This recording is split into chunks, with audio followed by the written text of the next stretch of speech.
Ya. Oke. Home Nusantara 5 ini di daerah mana kalau boleh tahu? Di sini ada dari Sabang sampai Merauke sih kok. Ada dari Makassar, Oke. ada juga Manado, ada Kupang, ada Maluku, ada Jakarta. Oke.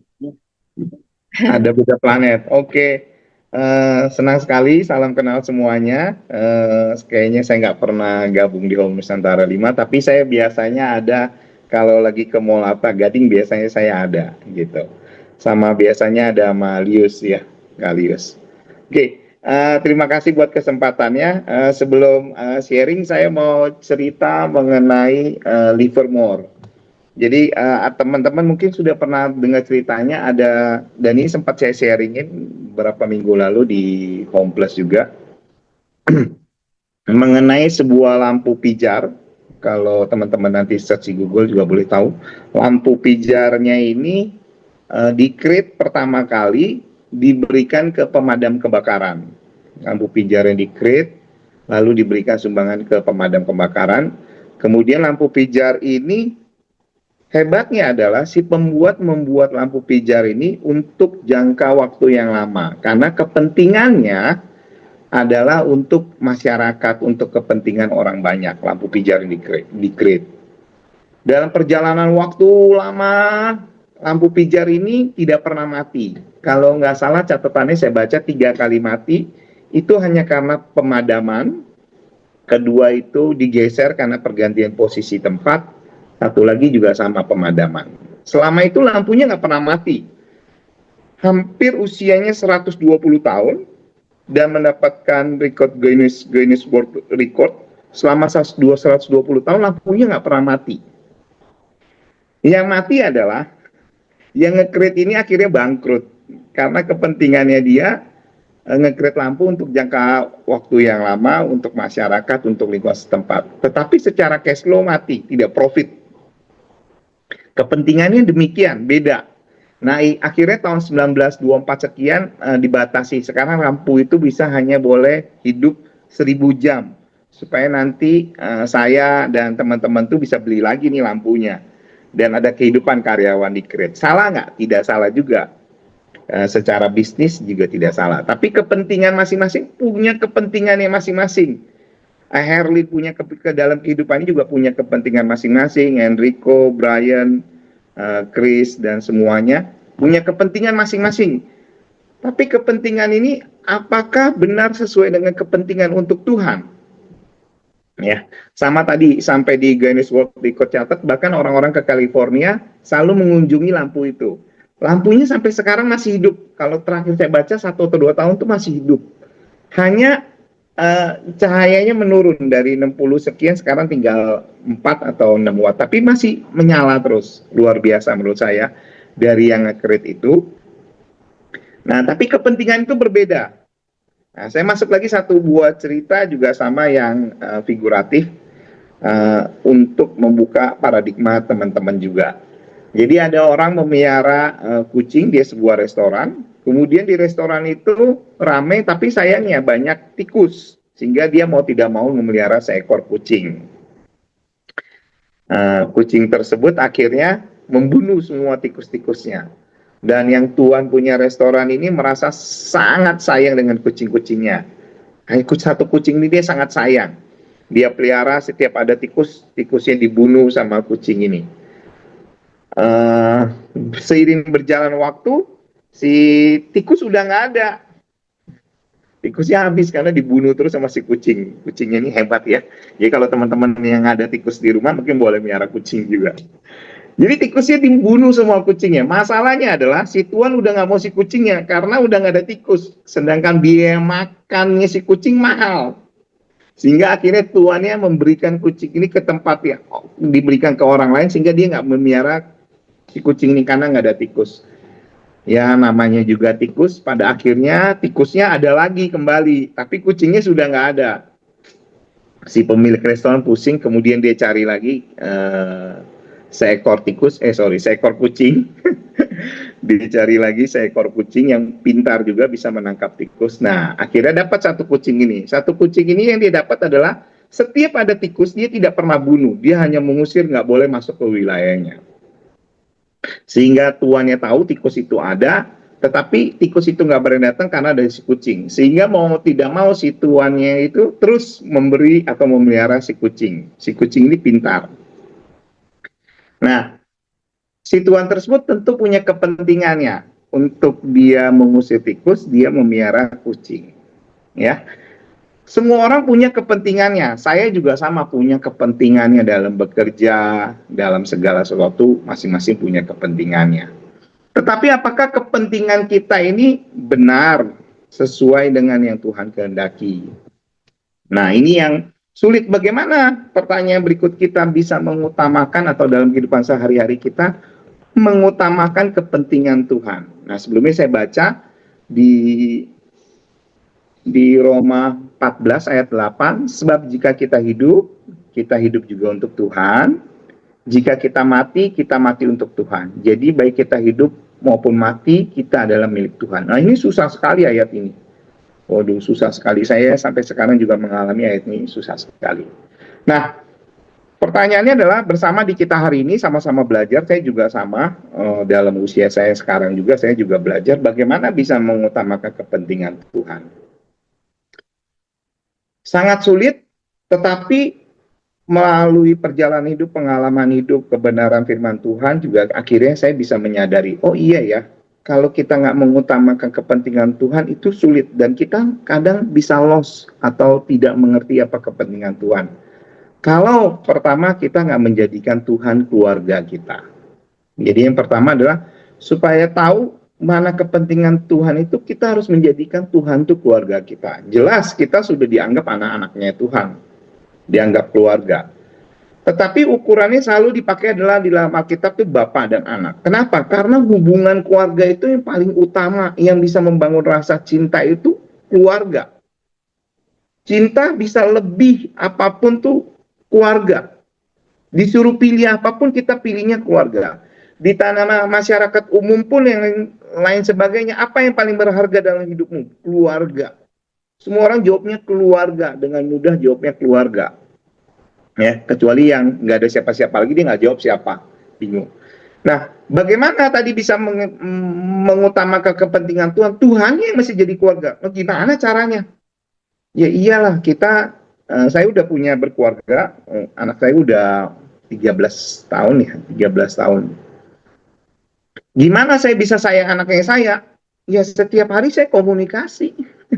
Dari kecil dia diem, dia bayi. Dia diem aja, bayi saya ajak ngomong. Noni lucu banget. Noni lucu banget. Noni mau apa? Noni sayang, gitu ya. Bahkan dia nggak minta sesuatu pun saya beliin.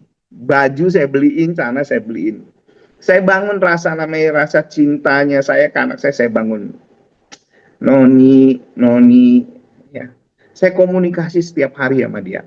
Pulang kerja saya capek, pulang malam saya pasti nyamperin ke kamarnya Noni. Sampai sebesar sekarang pun setiap hari saya ketemu anak saya. Baru hari ini saya pisah karena dia retret.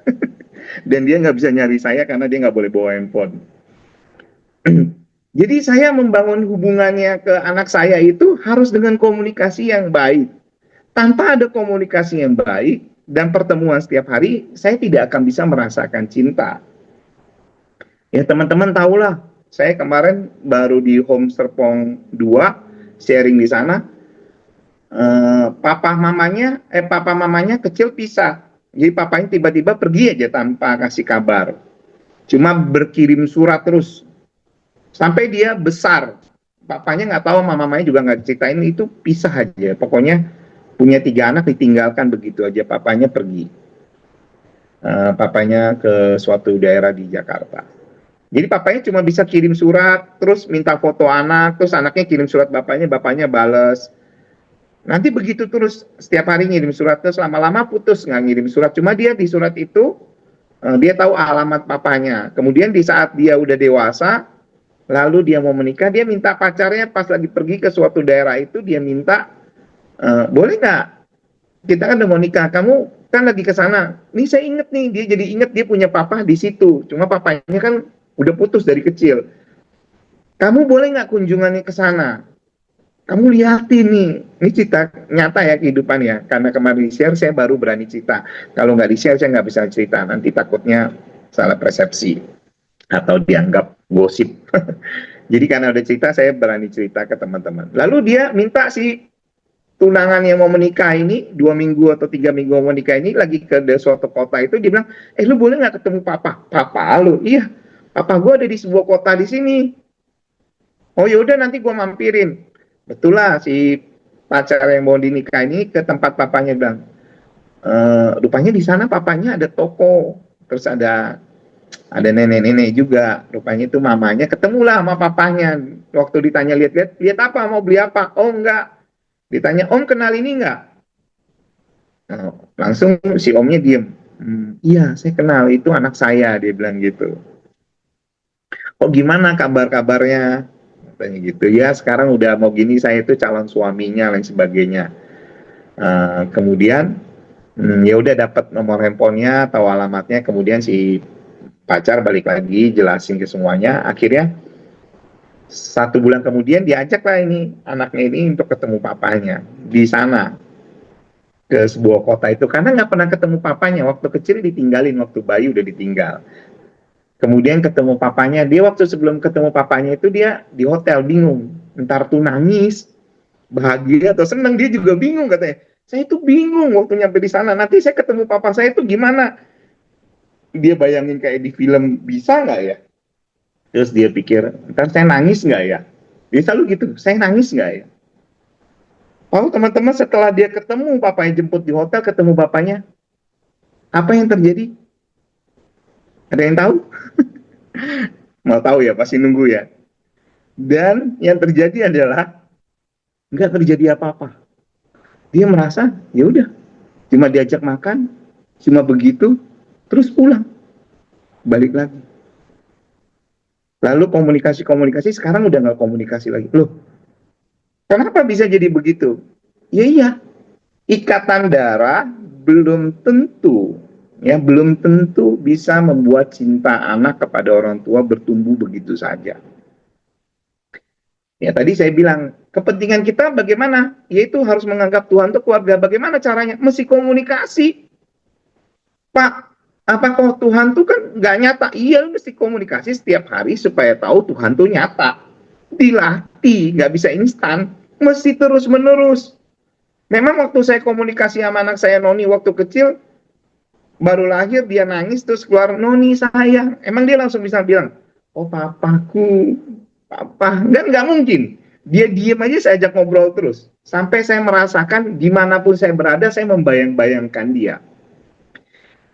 Jadi rasa cinta kepada kita, kepada Tuhan gimana? Dilatih komunikasi. Nanti Tuhan ada waktunya akan berbicara ke kita banyak peristiwa. Melalui peristiwa, kalau benar-benar teman-teman sungguh-sungguh berdoa cari Tuhan, pasti teman-teman bisa merasakan Tuhan itu ada. Kalau tidak dilatih, tidak pernah komunikasi, tidak pernah menghadap ke Tuhan, bagaimana mau bangun rasa cintanya? Nanti dikit-dikit, ya gue lagi nggak ini nih, nggak gereja, kenapa? Lagi turun iman gue. Ya jangan turun dong. Ya berdoa, cari terus. Emang bisa ya? Bisa, harus dilatih konsisten. Terus harus katam, nggak boleh enggak. Ya, baru begitu nanti kita baru bisa mengerti apa yang Tuhan maui, apa yang Tuhan ingini dalam hidup kita. Semakin ukuran kita semakin dewasa, maka kita semakin mengerti apa yang Tuhan inginkan. Kalau belum dewasa, belum mengerti. Saya punya mama, saya baru kehilangan mama saya tahun lalu. Saya dalam satu keluarga, saya tidak pernah kehilangan orang-orang yang dicintai dalam keluarga saya. Baru first time mama saya pass away tahun lalu. Mama saya masuk rumah sakit, kemudian dalam berapa puluh hari, 30 hari, kemudian sampai dipompa jantungnya. Terus terakhir dokternya tanya mau dipompa lagi nggak? Saya bilang, saya nggak ada ngomong apapun, pompa terus dok, gitu ya. Saya nggak merasakan apapun. Saya nggak ada, Tuhan nggak berbicara ke saya apapun waktu dulu. Saya bilang begitu, pompa terus, pompa terus. Terus dia bilang kalau mama hidup pun pasti anggota tubuhnya semua udah rusak. Akhirnya saya putuskan ya udah nggak usah dipompa, mama pas away. Nah, begitu kehilangan orang-orang yang kita sayangi, sebelum kehilangan itu saya mengerti bagaimana itu mencintai Tuhan sama seperti mencintai orang tua juga sama. Saya tidak pernah menuntut, meminta kepada orang tua. Yang saya lakukan adalah saya justru memberi kepada orang tua. Papa saya masih ada, saya bilang ke istri saya, even papa saya ada pun materinya, harta warisan pun tidak saya minta. Dikasih bersyukur, tidak dikasih pun saya bersyukur. Kenapa bisa begitu? Karena saya mengasihi papa saya. Saya tidak pernah menuntut apapun. Saya hanya tahu adalah saya mengasihi papa saya, dia apa yang kurang saya cukupkan, dia hari ini saya pesankan makanan. Nah, hal-hal itu bisa terjadi ketika gimana? Ketika kita dewasa. Sama ketika kita sama Tuhan, kita juga mulai mengerti apa sih yang Tuhan mau. Apa sih? Nah, hanya orang-orang yang dalam tekun tersebut, yang terus-menerus menganggap Tuhan itu utama, paling penting dalam hidupnya, baru bisa dalam masuk kategori demikian. Kalau tidak, setengah-setengah dilakukan, maka tidak akan bisa. Bahkan mohon maaf, saya katakan sulit kalau kita tidak sungguh-sungguh. Berdoa jarang, baca Alkitab jarang, nggak dengerin firman, setiap hari nggak diisi, ini begini terus, turun imannya. Coba kalau setiap hari diisi terus, konsisten terus, katam, dia akan cari terus. Jangan sedikit-sedikit, ya galau. Sedikit-sedikit, ya galau. Jangan. Coba kalau diisinya itu terus. Ya, diisinya setiap hari firman aja terus, firman terus. Bahkan kerja nggak bisa, ya dilatih. Saya juga sama, kalau saya bekerja setiap hari saya bisa ada blank spot yang udah kerja nggak inget Tuhan. Ya dilatih. Waktu istirahat tuh tiba-tiba inget Tuhan. Saya biasain, kalau mau ke toilet saya jadi inget Tuhan. Waktu nyampe di meja kerja saya selalu berdoa dulu sebelum bekerja. Dilatih. Siang jadi ingat, malam jadi ingat. Iya begitu. Mesti ingat terus kan. Sama kayak orang pacaran atau punya anak kan, kalau punya anak pertama kali atau pacaran gitu kan ingat terus. Saya ingat terus anak saya. Ini anak saya nggak pernah pisah sama saya. Dua anak saya pergi retret, rumah seperti nggak ada siapapun, sepi. Saya jadi ingat anak saya. Pulang kerja biasa anak saya berisik.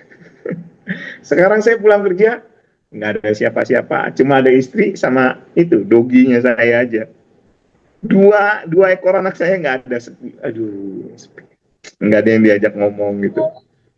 Jadi ya gimana? Ya mesti dibangun. Kalau hari ini teman-teman merasa suam-suam kuku, kayaknya Tuhan nggak ada, kehidupan rohani saya biasa aja, nggak kayak dulu, nggak on. Ayo hari ini saya ingatkan ke teman-teman, cari Tuhan. Katam, harus katam, nggak boleh nggak katam. Harus katam. Berdoa, baca firman, dengerin lagu.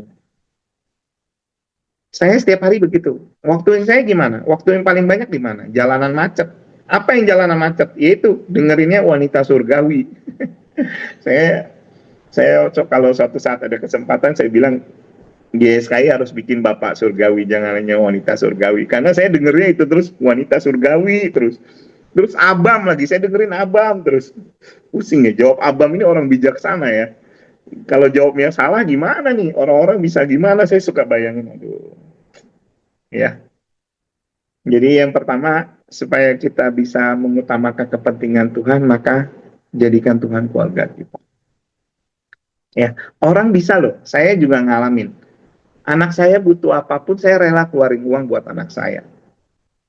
Beneran, saya keluarin. Anak saya, Pak mau sekolah, mau les ini, saya keluarin, saya spend uangnya saya hemat di bagian sisi lain, kemudian saya spend. Pak saya mau les piano, yaudah saya lesin dia piano, saya ngalah. Pak saya mau les matematika lagi, saya ngalah. Saya kurang itu. Demi keluarga saya rela begitu. Tapi demi Tuhan dulu saya kagak berani. Kenapa? Karena saya nggak menganggap Tuhan itu keluarga. Nah kalau sekarang gimana? Lumayan berani saya. Saya mulai dilatih, saya mulai berani. Siapa Lazarus yang dikasih, saya mulai berani.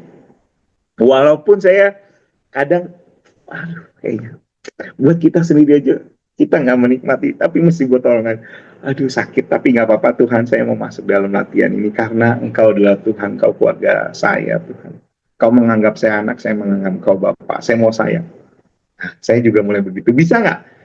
Dulu saya agak, mohon maaf ya, medit juga. Orang saya aja masih berkekurangan, masih begitu. Sekarang mulai ini nih, udah mulai berani saya. Kenapa saya jadi mulai berani gitu? Karena saya mulai pelan-pelan, nggak bisa langsung otomatis. Ya. Nah, yang kedua adalah bagaimana kita bisa mengutamakan kepentingan Tuhan itu adalah tidak punya, sempat udah saya singgung, tidak punya apa namanya asas manfaat. Orang kalau cari Tuhan masih asas manfaat, maka level imannya tentu belum dewasa. Ya. Boleh nggak cari Tuhan karena mau minta ini minta itu? Oh boleh, siapa bilang nggak boleh? Boleh. Saya juga berdoa dulu juga boleh. Tapi pada saat yang udah tingkatan yang sudah lama, ya mulai dong. Jangan minta terus dong. Tapi mintanya yang beda dong. Tuhan, apa yang Tuhan mau kehendaki dalam kehidupan saya? Saya nggak punya hati yang nggak mau punya hati yang picik karena Tuhan bisa baca hati saya. Ya, mesti ngomong begitu. Tuhan dalam pekerjaan ini saya dapat uang, terus buat apa? Saya tanyain juga ke Tuhan. Ya, saya nggak mau punya hati yang licik Tuhan. Kepentingan saya hanya Tuhan. Saya nggak punya, oh berdoa ini untuk dapat ini, nggak ada. Lalu dari situ, supaya nggak ada asas manfaat itu, saya bagaimana caranya supaya nggak ada asas manfaat? Nah, mulai saya latih sedikit demi sedikit dalam segala hal, sedikit dalam segala hal dilibatkan Tuhan. Apapun itu, ya, apapun itu libatkan Tuhan dalam pekerjaan. Sehingga saya nanti menghasilkannya, saya nggak punya asas manfaat, karena saya berdoa ini untuk Tuhan, saya latih terus. Contoh yang saya lakukan, saya ini di sales, pekerjaan saya di sales. Saya buat kebijakan tuh biasanya sales kalau nggak jualan 2 bulan berturut-turut, dirisainkan aja. Saya buat sama tim buat SK. 2 bulan berturut-turut dirisainkan aja. Kalau sekarang saya setiap mau udah 2 bulan orang itu nggak perform, mau dirisainkan ya. Itu saya mulai nanya loh sekarang, saya libatin Tuhan. Kalau dulu mah nggak punya hati saya. Pokoknya lihat data 2 bulan orang tuh otomatis, ini kenapa nggak dikeluarin? Otomatis, enak, nggak ada rasa berdosa. Membiarkan orang tidak perform selalu resign dari perusahaan tuh gampang. Dulu saya begitu. Sekarang saya agak picky. Loh orang ini kenapa 2 bulan nggak jualan? Kenapa dirisainkan? Masalahnya di mana? Saya mulai nanya gitu. Saya mulai tanya. Lalu kalau dia udah resign di sini, dia punya anak berapa? Keluarganya gimana? Wah stres juga lo libatin pekerjaan begitu. Stres. Tapi saya mulai latih itu, Tuhan bener nggak sih orang ini mau dikasih kesempatan lagi nggak ya bulan ketiga kalau dia nggak perform? Nah saya mulai latih itu, tadinya nggak bisa, saya pembunuh darah dingin, nggak perlu. Buat, udah nggak usah tanya lagi. Semakin kita tahu banyak orang lebih detail, hati kita jadi berbagi ya. Jadi saya membatasi itu. Ngapain tahu banyak, semakin tahu banyak, kita pusing. Nggak sekarang nggak bisa saya ikut Tuhan ini, saya mesti liatin. Orang ini kenapa nggak perform? Saya panggil leadernya. Kenapa dia nggak perform? Kamu udah support apa? Kenapa dia bisa sampai nggak perform? Secara data lu dia bisa perform. Kenapa dia nggak perform? Saya tanyain sekarang kalau orang-orang yang mau resign itu. Kecuali kalau dia resign sendiri ya udah nggak apa-apa. Cuma kalau yang kita resignkan itu kita mesti tanya kenapa. Saya tanya. Jadi leader-leadernya bareng sama saya juga leader-leadernya nanya kenapa nih nggak boleh diresignkan. Kalau dia kecuali kenapa dia nggak perform? Wah ini masalah keluarga pak. Masalah keluarganya pak.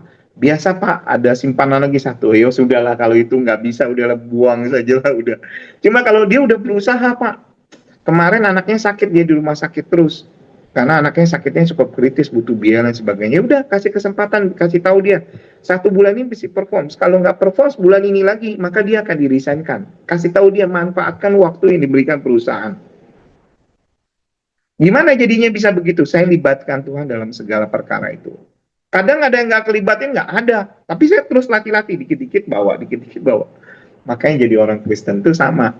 Nggak bisa langsung tiba-tiba cinta Tuhan sekali, nggak bisa. Harus dilatih setiap saat, setiap waktu, terus konsisten. Baru bisa mencintai Tuhan.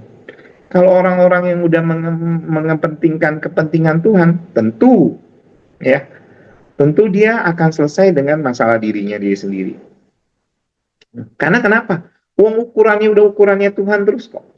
Dia akan selesai sama dirinya sendiri. Nah, yang ketiga adalah ada benefit. Ada sebenarnya bukan benefit lah. Ada yang Tuhan kasih contoh kalau orang-orang yang mengikuti Tuhan itu akan ada efeknya. Nah, saya baca ya. Saya baca di Matius 26. Matius 26, bentar ya. Oke. Matius 26 ayat ke nah ini Matius 27, sorry, Matius 27. Oke. Nah, ini dia. Matius 27 ayat 19. Ini orang-orang yang ketika kepentingannya hanya Tuhan saja punya dampak, yaitu Matius 27 ayat 19. Ketika Pilatus sedang duduk di kursi pengadilan, istrinya mengirim pesan kepadanya, "Jangan engkau mencampuri perkara orang benar itu, sebab karena dia aku sangat menderita dalam mimpi tadi malam." Lalu ayat 23, katanya, "Tetapi kejahatan apakah yang telah dilakukannya?" Namun mereka makin keras berteriak, "Ia harus disalibkan." Ketika Pilatus melihat bahwa segala usahanya akan sia-sia, malah sudah mulai timbul kekacauan, maka ia mengambil air, membasuh tangannya di hadapan orang banyak, dan berkata, "Aku tidak bersalah terhadap darah orang ini. Itu urusan kamu sendiri." Nah, apa maksudnya? Orang yang mengutamakan kepentingan Tuhan, sulit dicari kesalahannya. Ya, orang yang mengutamakan kepentingan Tuhan itu sulit dicari kesalahannya. Gimana nggak sulit? Ya ukurannya udah Tuhan, bukan ukuran dunia, ukurannya sudah Tuhan. Sehingga tidak mungkin atau sulit dicari apa kesalahannya. Maka ketika Yesus mau disalibkan, sampai istri Pilatus bisa mengatakan apa? "Jangan kau mencampuri perkara orang benar itu." Karena perkaranya Yesus apa? Melakukan kehendak Bapa. Dia nggak dapat. Sampai Pilatus apa? Mengambil air dan membasuh tangannya di hadapan orang banyak dan berkata, "Aku tidak bersalah terhadap darah orang ini."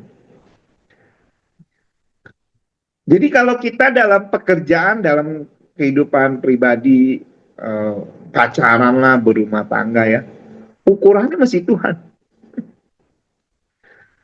Saya sama istri saya menikah smooth nggak? Nggak smooth. Mana smooth? Uang saya dari keluarganya karakter yang berbeda, istri saya dari Surabaya berbeda. Mana smooth? Tapi saya ketika dalam perjalanan pernikahan saya menaruh, oh, saya mesti mengasihi istri saya seperti saya mengasihi Tuhan. Saya mulai perhatian ke dia, seperti saya perhatian ke Tuhan. Lalu saya juga kalau mengasihi istri saya mengasihi mamanya juga, saya peduli mamanya dia juga. Apa yang dia butuhkan saya peduli. Baru dia bisa peduli dengan terhadap keluarga saya. Kalau enggak, dia nggak akan peduli. No, ukuran saya udah Tuhan, dia mau cari gimana lagi? Mau tak mau dia jadi sayang saya, sayang keluarga saya. Ukurannya Tuhan. Nah, di pekerjaan kita kalau banyak salah, yuk mulai dibenahin bersama-sama. Kita kerjaan itu ukurannya kita buat Tuhan atau enggak? Kalau buat manusia kecewa. Tapi kalau kita lakukan pekerjaan itu kebaikan Tuhan, saya masih mau lakukan ini buat Tuhan. Oh, saya nggak ngitung-ngitung buat company, memang ukuran saya buat Tuhan. Ini belum kelar nih, jam segini saya tetap kelarin. Ukuran saya Tuhan. Maka kita dikerja dimanapun akan dipakai. Bahkan tambahannya adalah koma, sulit di pekerjaan kita dicari kesalahannya. Ya.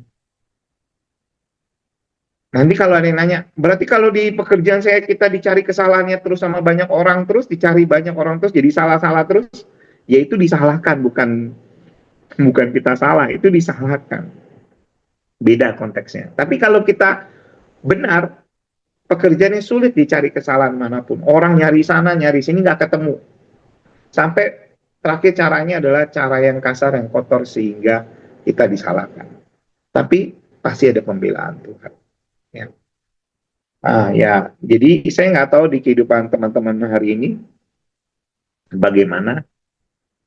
Apakah sudah menganggap Tuhan itu keluarga, tidak punya asas manfaat, melibatkan Tuhan senantiasa, Lalu baru bisa menikmati ini.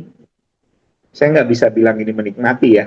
Tetapi yang Tuhan contohkan bahwa dia ukurannya Bapa, sulit dicari kesalahan. Bahkan orang-orang itu kalau baca di waktu di Pilatus adalah sampai dikatakan apa? Kalian yang menanggung ya, iya nggak apa-apa, sampai keturunan kami yang ketiga yang akan menanggung hal ini. Waduh, orang-orang itu jahat sekali. Luar biasa. Ya. Kiranya kita sama-sama terus bertumbuh dalam Tuhan, mencintai Tuhan yang harus dilatih senantiasa, tidak bisa instan mencari Tuhan, saya pun juga mengalaminya. Kita bertumbuh sama-sama. Amin. Tuhan memberkati. Silakan Monica. Ya, terima kasih Ko Doni untuk sharingnya. Benar-benar sangat memberkati dan mengingatkan lagi untuk kita semua. Mungkin buat teman-teman yang bisa on cam, mungkin bisa mengaktifkan kameranya biar kita sama-sama boleh diskusi, tanya jawab, sharing. Eh, Mungkin kalau ada yang mau bertanya, dipersilahkan. Mungkin sambil nunggu teman-teman yang lain yang mau bertanya, tadi yang juga menotis saya dari sharing Kak Doni itu bahwa untuk kita mengutamakan Tuhan itu nggak bisa eh, tiba-tiba besok udah bisa gitu. Benar-benar butuh latihan atau proses. Karena itu benar-benar yang aku juga lagi jalanin gitu. Wah, ternyata karena refleks dosa itu setelah dijalanin refleks dosa itu kuat banget gitu, kayak udah menyatu dengan daging. Jadi untuk kita mau untuk refleks rohani, untuk refleks surgawi ya perlu dilatih lah, nggak mungkin benar-benar sampai tiba-tiba besok udah bisa gitu. Kemudian terus mungkin aku yang bertanya sedikit Kak Doni. Tadi kan Kak Doni bilang bagaimana caranya kita harus melatih diri mengutamakan Tuhan dengan cara komunikasi dengan Tuhan. Nah, yang aku mau tanya kok mungkin di sini kan beberapa dari kami itu udah banyak yang bekerja dan seringkali walaupun itu memang sudah disediakan waktu di malam hari untuk bisa eh, berdoa atau baca Alkitab. Nah, cuman kan seringkali kok karena kami banyak apa ya kayak pekerjaan terus kadang tiba-tiba ada pekerjaan yang mendadak yang harus diselesaikan. Terkadang yang seharusnya jadwal baca Alkitab itu jam 9 atau jam 10 malam, jadinya malah jam 12 malam. Jadi karena harus ada pekerjaan yang diselesaikan jam 12 malam. Jadinya aku dengar jangan cari Tuhan, jangan berdoa kalau nanti ngantuk, nanti capek. Itu namanya kita tidak full gitu. Tapi bagaimana di apa kayak tadi kok bilang harus mengutamakan komunikasi dengan Tuhan. Maksudnya tidak ada cara lain dengan cara komunikasi dengan Tuhan untuk kita tahu maunya Tuhan apa. Tapi gimana caranya kok di tengah kesibukan yang ada,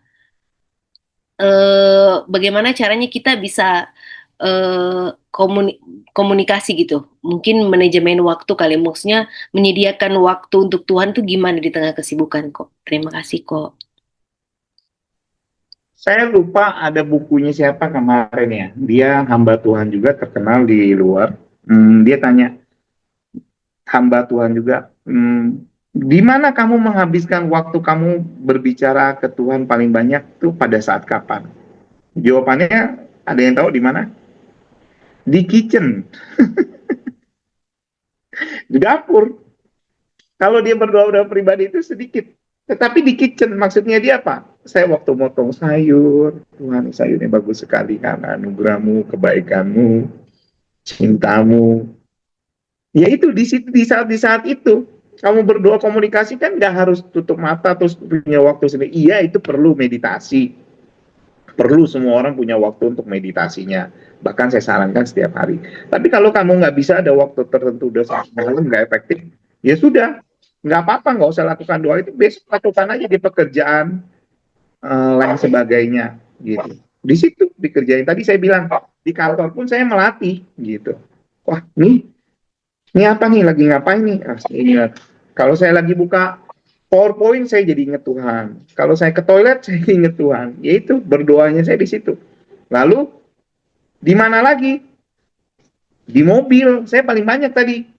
Saya di mobil itu bisa nonton Wanita Surgawi Abam. Wanita Surgawi Abam. Banyak banget waktu saya sejam di situ.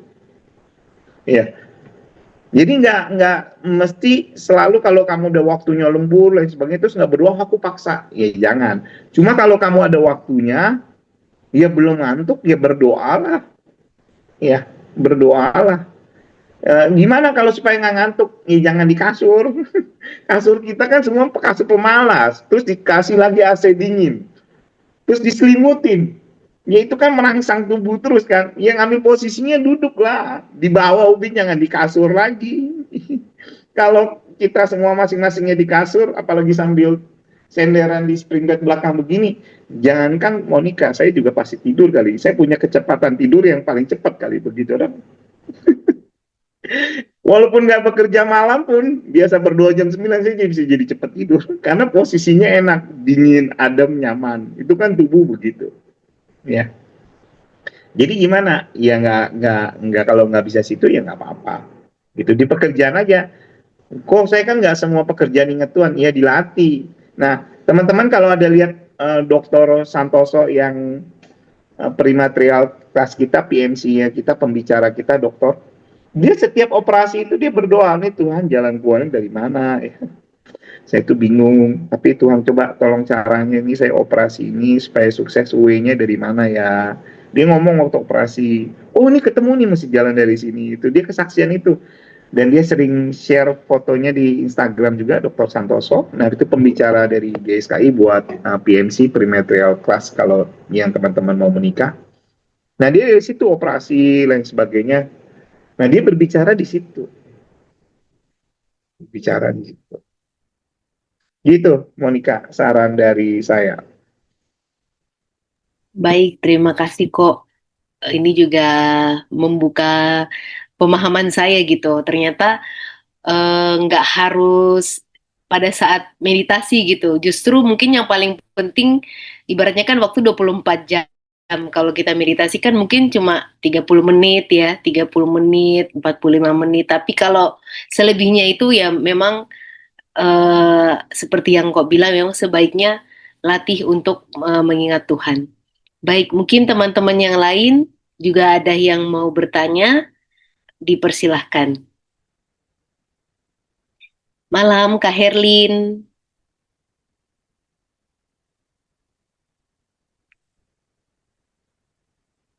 Bisa. Malam. Kenapa harus ketawa ya? Maaf. Iya. Ya, shalom Kodoni. Terima kasih untuk sharing malam hari ini. Maaf, baru pulang tadi buru-buru. Boleh yang lain dulu nggak? Tadi saya sambil di jalan soalnya. Oke, siap. Aman, Kak Herlin. Mungkin ada yang lain, teman-teman. Kak Vita. Selamat malam, Kak Vita. Tadi Kak Vita love ya. Siapa tahu mungkin ada sharing atau ada mungkin yang mau ditanyakan.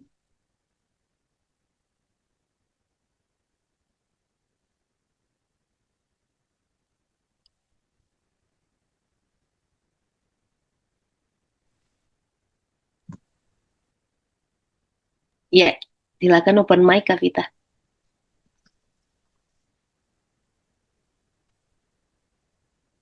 Belum ada. Shalom, Ya, shalom. terima kasih Kak Deni dan Kak Monica yang udah sharing. Eh,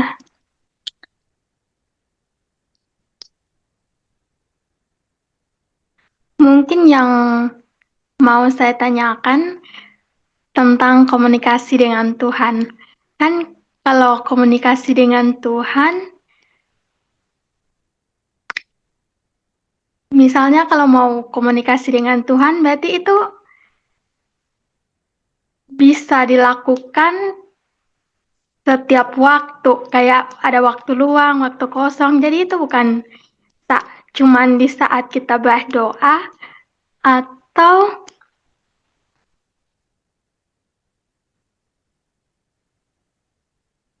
dalam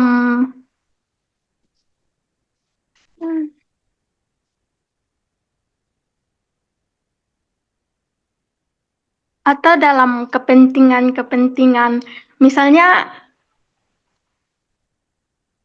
dalam di saat mengalami apa ya? Misalnya dalam mengalami hal-hal sulit. Maksudnya kayak komunikasi dengan Tuhan.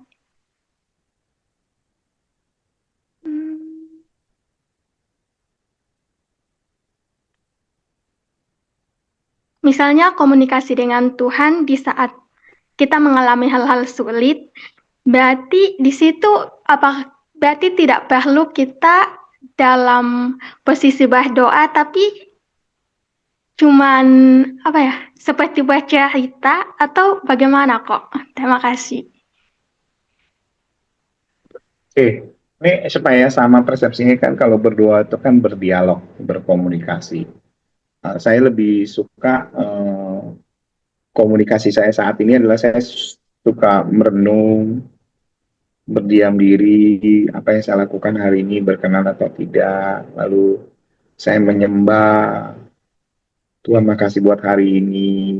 Nah itu perlu, memang harus ada waktu pribadinya kita. Itu sangat perlu dan menurut saya harus mutlak, tidak boleh tidak.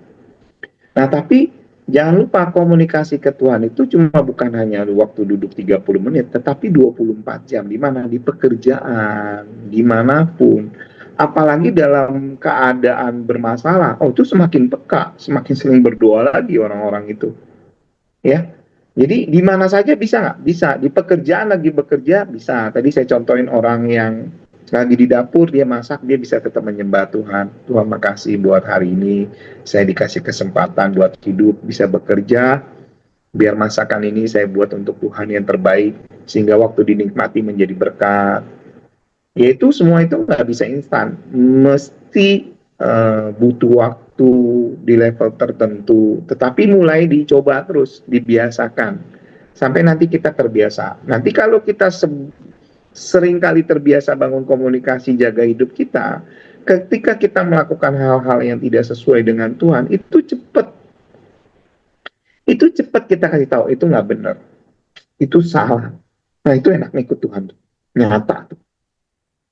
Saya kalau melakukan kesalahan tuh saya cepat tahu. Ini nggak benar. Sulit. Saya cepat. Bahkan dulu waktu dalam proses saya ada yang saya belum bisa menang itu sampai saya tuh mencubit diri saya gitu ya. Aduh, bodoh banget ya Tuhan. Kok saya udah tahu gitu ya. Saya ini nggak lebih baik dari Petrus loh, yang disuruh ayam berkokok, yang bilang tidak akan mengulangi, tidak akan begitu kan. Tetapi saya juga tetap lagi begitu. Saya nggak lebih baik dari Petrus. Menurut saya di Alkitab tuh Petrus jauh lebih baik dari saya. Ya cuma saya belajar terus. Gitu. Jadi komunikasinya gimana? Setiap saat kayak hari ini kita sama. Kita berkomunikasi, oh, Tuhan jangan sampai apa yang saya sampaikan ke teman-teman hari ini tidak berkenan ke Tuhan. Hari ini bahasanya Tuhan. Oh jadi saya jadi ingat Tuhan. Terus begitu setiap saat, setiap waktu. Susah nggak? Ya awal-awal saya juga bingung. Awal-awal terus saya juga gitu. Apa sih disebut 24 jam di hadirat Tuhan tuh? Gimana sih? Gimana bisa 24 jam? Saya kadang-kadang aja masih ada ngeblank. Ya, tapi saya latih kan dengan sengaja. Ya, dengan sengaja. Buka laci jangan-jangan ada renungan jadi inget Tuhan. Lama-lama begitu dikembangin, ya. Gitu. Jadi apalagi kalau kita problem punya masalah, waduh kalau punya masalah itu berdoanya lebih khusyuk. Tuhan tolong.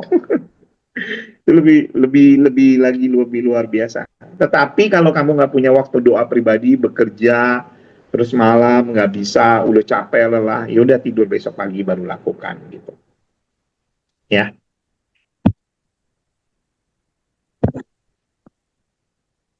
Makasih kok. Baik. Ya, terima kasih Ko Doni, terima kasih Kak Vita. Mungkin ada teman-teman lagi yang mau sharing atau yang mau bertanya, silakan.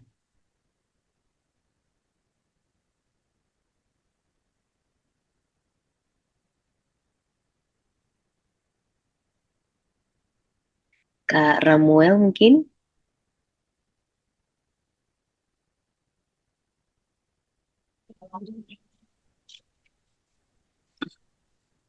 Terima kasih Kak Doni buat sharingnya. Kalau saya malam ini cukup menyimak dulu Kak. Baik, terima kasih Kak Ramuel. Mungkin Kak Tini?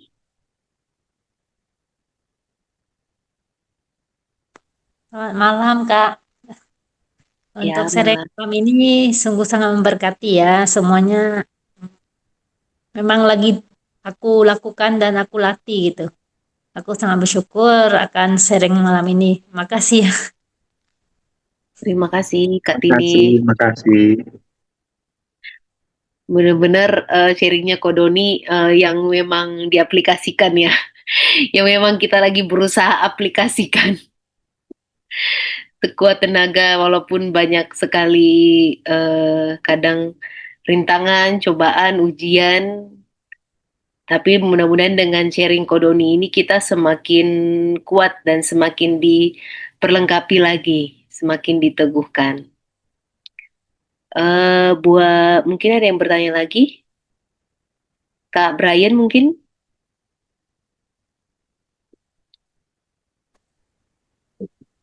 Oh iya, kalau aku mungkin cuma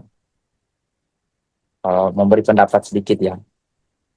Eh, Tadi khotbahnya memberkati, diingatkan lagi ya dari Kodoni. Terima kasih sekaligus salam kenal Kodoni. Saya juga Salam kenal, sekarang kerja Brian. di divisi marketing juga sama seperti Kodoni. Eh, Kenapa kita sering mempertanyakan bagaimana cara berkomunikasi dengan Tuhan ya? Eh, karena sebenarnya kita kan ragu apakah kalau kita berdoa itu Tuhan itu bisa ngomong. Jadi seakan-akan karena kita tidak pernah atau jarang ya mungkin mendengar orang itu bisa berbicara dengan Tuhan secara audible gitu. Nah, makanya kita ragu, nanti saya doa Tuhan jawab nggak ya? Nah, jadi saya teringat satu khotbah Pak Eras ya. Di khotbah itu Pak Eras bilang gini, mungkin teman-teman ada yang masih ingat juga. Jadi Tuhan itu seakan-akan ya, seakan-akan punya 1.000 wajah gitu ya. Tuhan itu bisa berbicara dengan kita dengan cara yang bisa kita mengerti. Jadi kalau misalnya kita saat ini masih awam, ya katakanlah mungkin seperti itu ya, atau mungkin belum tahu bagaimana mengenal suara Tuhan, ya Tuhan pasti menyesuaikan. Jadi Tuhan nggak mungkin teka-teki gitu kan, atau dengan cara yang nggak bisa kita ngerti. Saya yakin dan percaya bahwa Tuhan pasti berbicara dengan bahasa yang bisa kita ngerti. Ya, kalau misalnya kita mimpi, misalnya mungkin bisa aja Tuhan bicara lewat mimpi atau pertanda, mungkin bisa aja juga lewat. Pokoknya dengan kita percaya aja, pokoknya Tuhan pasti berbicara dengan cara yang kita bisa ngerti dengan satu syarat, ya itu tadi yang dibilang oleh Kodoni, ya harus konsisten, harus dilatih, harus terbiasa, yang gitu. Kalau nggak terbiasa, maunya cepet, ya takutnya nanti kita malah mencobai Tuhan. Tuhan jawab nggak? Kalau bisa gini ya tandanya ya, kok malah ngatur Tuhan. Gini ya tandanya ya Tuhan ya. Kalau misalnya nanti saya ke sini, saya ketemu orang ini, bajunya harus hitam, gitu kan. Nah, mungkin kalau untuk kita yang belum ini Tuhan secara benar ya mengenal sebenarnya, mungkin Tuhan bisa maklumi dan mungkin Tuhan bisa okekan ya cara yang seperti itu. Oke lah, gitu gua kabulin lah, gitu. Biar kamu tahu bahwa aku itu ada dan nyata. Tapi untuk kita yang mulai dewasa ya, yang mulai udah lama itu Tuhan, masa sih kita harus coba-coba Tuhan seperti itu kan? Ya, kalau Pak Eras bilang Tuhan itu layak dipercayai dengan cara yang seperti Alkitab tulis. Kalau Tuhan Yesus bilang standarnya kan percaya walaupun tidak melihat kan. Jadi kalau percaya setelah melihat ya berarti udah nggak sesuai standar ya, kira-kira gitu ya mungkin ya teman-teman ya. Nah, jadi seperti itu aja ya teman aku ya, teman-teman. Tadi kita diingatkan untuk melatih lagi ya eh, doa kita, melatih lagi ya eh, apa persekutuan kita ya dengan Tuhan. Saya yakin kalau Tuhan itu kita kasih, pasti kita akan coba kasih waktu dah untuk Tuhan juga. Terima kasih Ko Doni. Mau dikoreksi Ko Doni kalau saya salah untuk pendapatnya Mantap, tadi. Brian. Thank Terima kasih. you.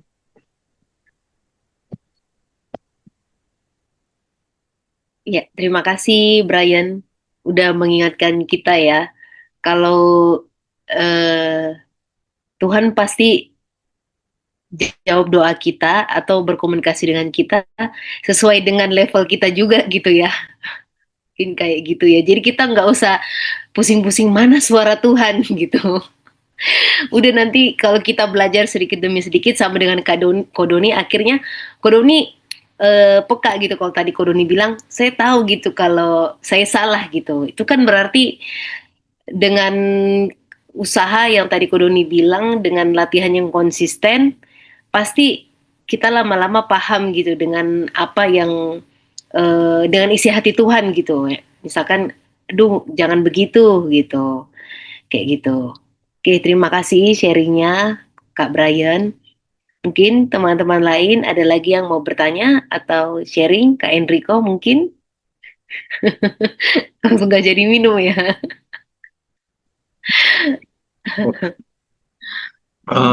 Terima kasih Kak Doni ya. Terima kasih Kak Doni, sharingnya memberkati sekali. Kalau saya bingung ya mau nanya apa ya sebenarnya.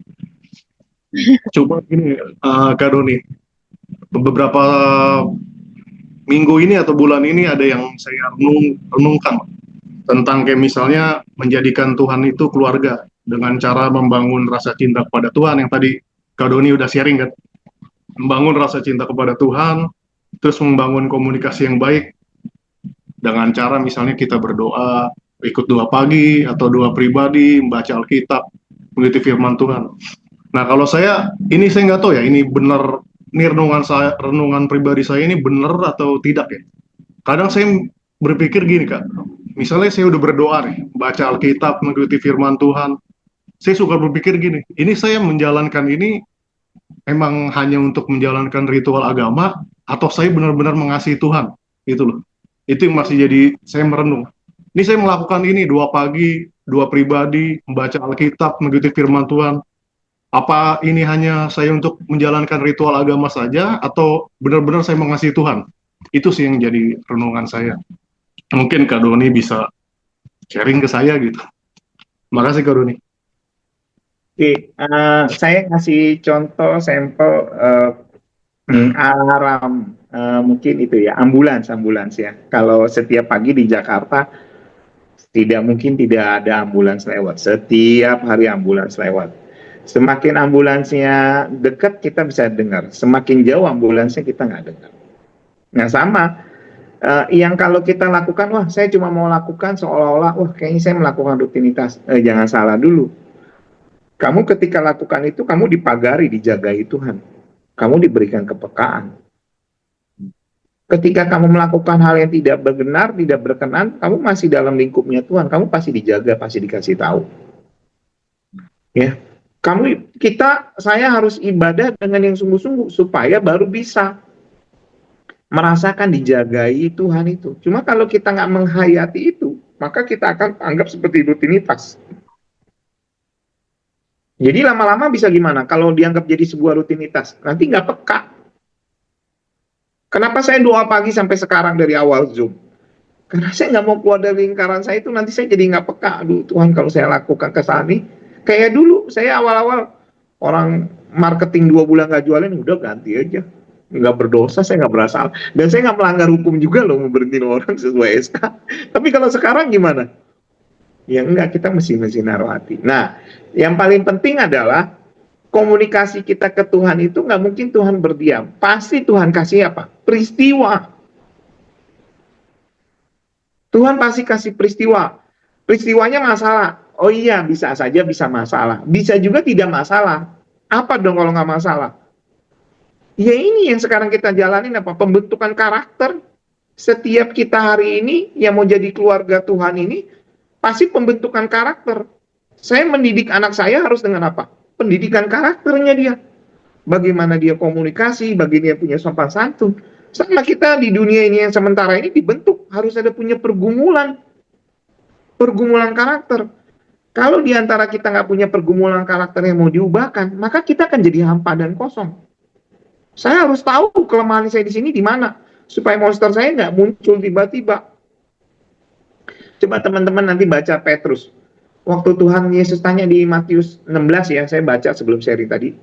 Waktu Matius 16 itu dia berkata gitu. Menurut Tuhan, Tuhan tanya ke murid-muridnya, menurut kamu siapakah aku ini? Oh, murid-muridnya jawab, ada yang menyebut Yohanes Pembaptis, ada yang menyebut nabi siapa gitu.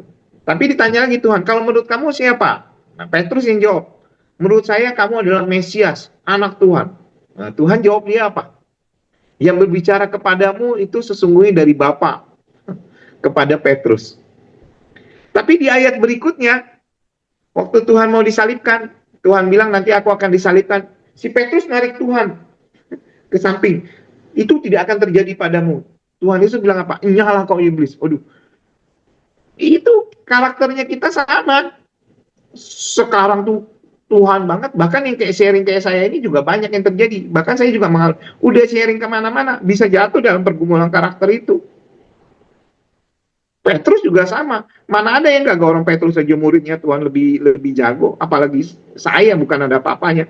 Cuma saya mau dibentuk. Makanya setiap hari saya berdoa, Tuhan saya ini bodoh, gak bisa apa-apa, gak jauh lebih baik. Saya punya karakternya tidak baik. Tuhan tolong bantu bimbing saya supaya monster saya nggak keluar. Ya, saya berdoa gitu. Aduh. Kadang saya naik mobil ngantri. Kayak hari ini saya ngantri panjang banget. Saya nggak pernah orangnya mau nyalip tiba-tiba motong. Ada yang mau nyalip, kira-kira saya kasih nggak? Iya, saya nggak kasih lah.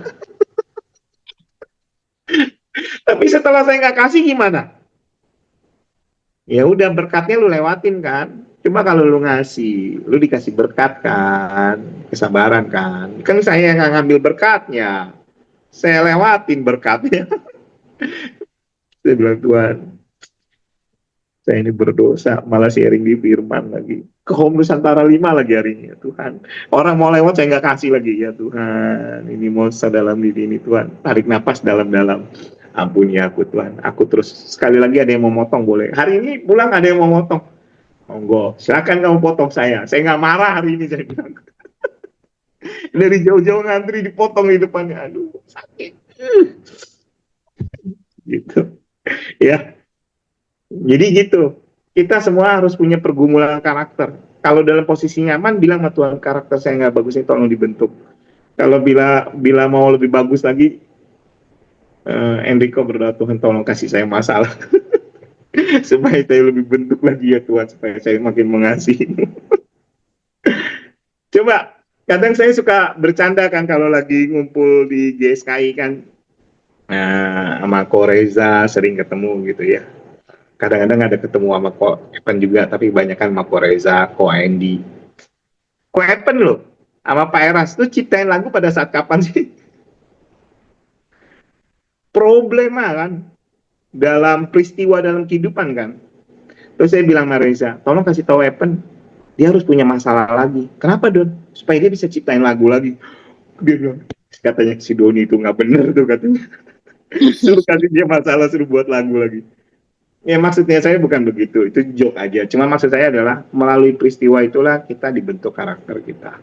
Kalau sekarang kondisinya nyaman, baik, berdoalah kepada Tuhan, tolong latih aku sehingga monsterku nggak keluar. Oke? Ya, kiranya bisa dipahami ya. Terima kasih, Ko Doni. Thank you. Baik, Kak Doni, sebenarnya aku pengen bertanya dari yang tadi yang Kak Doni bilang, gimana sampai kan waktu Kak Doni nggak kasih jalan ke orang gitu kan? Maksudnya gimana sampai akhirnya Kak Doni tahu bahwa aduh harusnya tadi aku kasih jalan aja, tuh kan nggak dapat berkat. Maksudnya soalnya mungkin masih di level aku ya Kak. Kalau aku ya aku juga marah lah gitu ya, kayak lagi ngantri apa gitu, terus orang ini terus aku nggak izinin, ya aku merasa ya emang kamu harus ngantri. Tapi sampai kayak maksudnya sampai Kak Doni kayak tangkep hati Tuhan gitu, itu ya mungkin ya seperti yang Ko Doni bilang memang harus dilatih gitu ya kok ya. Iya, karena saya pada basicnya, kenapa saya bisa bicara gitu? Karena saya nggak sabar. Makanya saya melatih kesabaran saya. Saya punya pergumulan tuh nggak sabar. Saya lebih taktis, cepat, nggak abu-abu, jelas, clear. Karakter saya gitu kan maksudnya. Jadi saya punya kelemahan berarti nggak bisa menunggu, nggak bisa apa. Nah, melalui peristiwa itulah saya dibentuk, mesti lebih tenang. Nah, makanya supaya tenang itu, supaya nggak terjadi gimana? Tarik nafas, kasih dia lewat.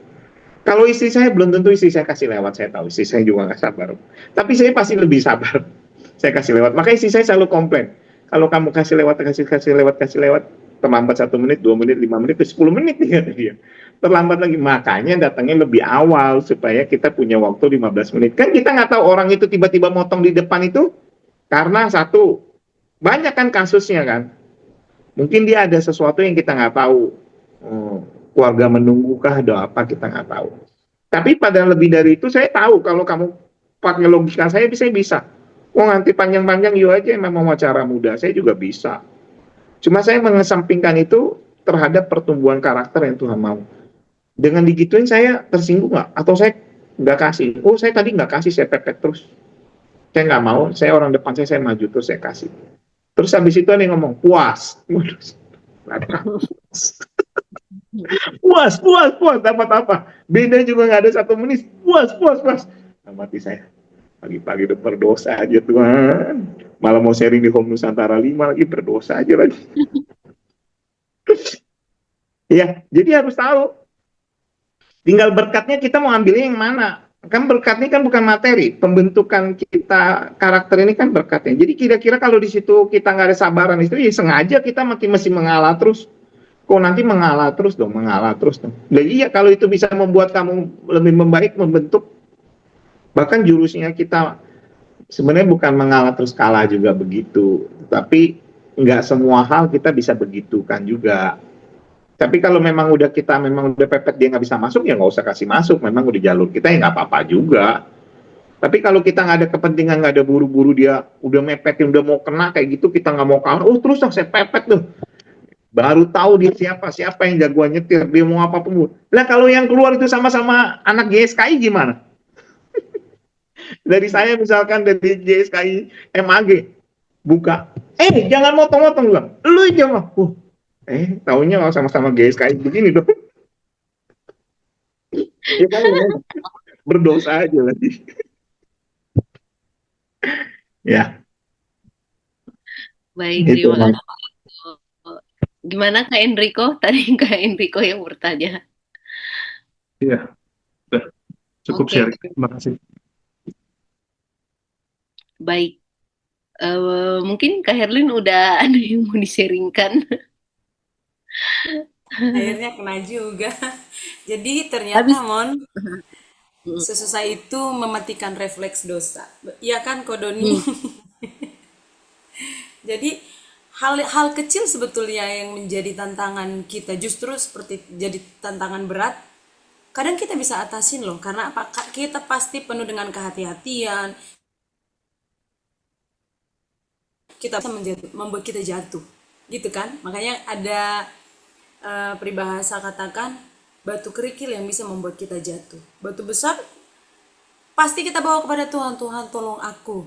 Pasti sangat berhati-hati menanganinya. Ini perkara besar, makanya kita bawa semua kepada Tuhan. Tetapi refleks dosa itu sering terjadi untuk hal-hal yang kecil begitu. Mau pergi ke gereja nih, lihat jalan plong, padahal itu lampu merah, terobos aja.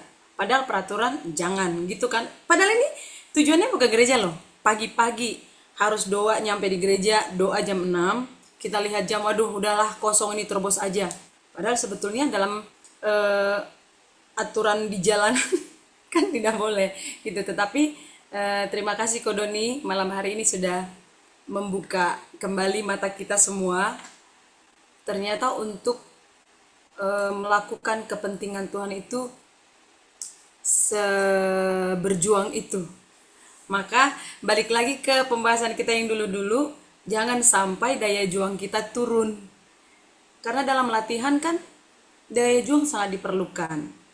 Komitmen dan ketaatan Itu kalau dalam berdoa berkomunikasi pada Tuhan dalam keadaan kusyuk gitu, kadang kita tidak menemukan apa-apa. Nanti kita temukan setelah kita keluar rumah, seperti tadi Kodoni bilang, di jalan, di tempat pekerjaan, di bahkan orang-orang sekitar kita, sekeliling kita, bagaimana kita meresponi setiap peristiwa yang ada. Di situ kita menghadapi yang namanya memilih untuk tetap mengerjakan kepentingan Tuhan atau kepentingan kita sendiri, itu kan. Kadang kita tidak bisa membedakan mana itu kepentingan Tuhan dan kepentingan kita. Kadang dalam pelayanan pun kita tidak tahu siapa yang kita layani. Kita katakan kita melayani Tuhan, tetapi kita mengabaikan perasaan Tuhan, kan begitu ya. Tapi malam hari ini Kodoni lagi-lagi memberikan sharing bahwa menanamkan cinta kepada Tuhan, menumbuhkan cinta kepada Tuhan itu berbicara tentang perasaan. Ya kan? Kita bisa layani orang banyak, misalnya kasih dia makan, kasih dia minum tanpa cinta. Bisa kita lakukan dengan sangat baik, berperilaku dengan sangat sopan, tapi belum tentu kita sentuh perasaannya. Demikian halnya saya pikir dengan menumbuhkan cinta kepada Tuhan, dengan berkomunikasi di hadapan Tuhan, bukan hanya kan. Kenapa kita kadang-kadang malas berkomunikasi dengan Tuhan? Karena konsep kita tentang doa itu bahwa kita mengucapkan sesuatu, Tuhan wajib menjawab gitu. Padahal kita berhadapan dengan, nggak usah presiden deh, kepala sekolah aja. Misalnya nih, saya kan guru TK. Saya berhadapan dengan kepala sekolah, siapa yang lebih banyak berbicara? Kepala sekolah. Nah demikian halnya kita, saya pikir di hadapan Tuhan, bukan hanya kita yang mengutarakan ini, itu.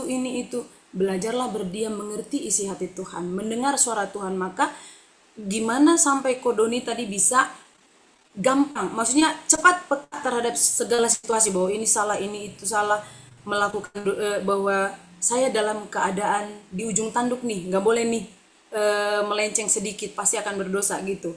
Bagaimana kita untuk melatih diri berdiam di hadapan Tuhan.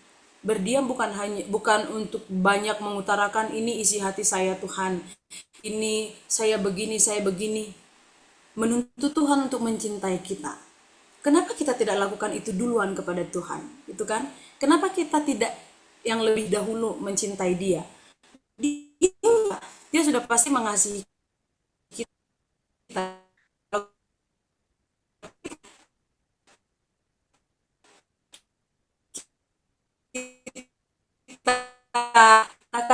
Kita yakin loh itu maha segalanya. Maka kalau kita katakan di mana sih Tuhan? Bukan di mana Tuhan, tetapi ternyata kita yang menjauh dari kasih itu sendiri. Jadi malam hari ini sharing dari Kodoni mengingatkan kita sama-sama mengutamakan kepentingan Tuhan, mengutamakan kepentingan perasaan Tuhan dalam seluruh aspek kehidupan kita. Dan hal itu harus dilakukan dengan ketaatan total, konsisten, dan ya yang pastinya meneladani Yesus Kristus, Putra Allah. Itu saja dari saya. Terima kasih Kodoni, selamat berjuang untuk kita semua. Terima Terima kasih Kak kasih. Herli. Baik. Oke, apakah ada lagi yang mau bertanya? Kak Henry. Halo Kak Henry. Salam kenal.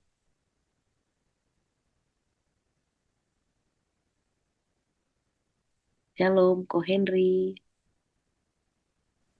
Halo, salam kenal. Salam semuanya. Iya, Kak Halo. Henry di mana Kak? Saya sekarang di Sulawesi Tengah. Oh, di Sulawesi Tengah. Ya. Iya. Ada yang mau ditanyakan Kak Henry? Ya, saya nyimak aja. Saya sungguh sangat terberkati ya dengan sharingnya Kak Doni yang sungguh luar biasa, sungguh sangat memberkati pribadi saya karena selama ini saya sharing kurang konsisten, masih jatuh bangun lah gitu.